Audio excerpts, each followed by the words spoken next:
In this video, I'm requesting ImageLine to port their DAW flstudio to Linux. There are already a lot of tutorials on YouTube with thousands of views on how to install flstudio on Linux through Wine, which is a Windows compatibility layer for Linux.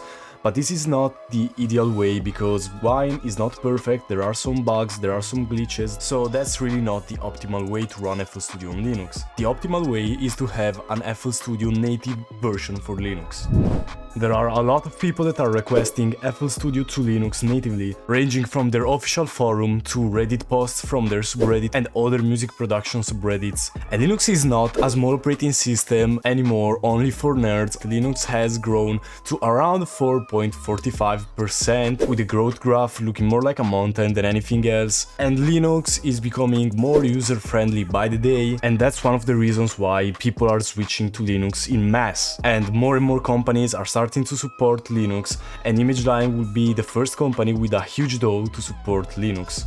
A lot of people are switching to Linux for music production or are interested to switching to Linux for music production, and you wouldn't need to support 1,000 different distro packages because now there is Flatpak, which is a fast, easy to build package format that is compatible with every single Linux distro. So you only need to build it once, release it, and every single person that uses Linux can benefit from your app, no matter what distro they use. They may be using a older Debian distro, a newer distro, they can use whatever distro, the app will always be compatible because dependencies are built inside the Flatpak. So I hope this video has been helpful, and I speak as the entire music production community that if a Linux port of flstudio will ever happen, we will be very happy. So that's about it for today's video. See you in the next one.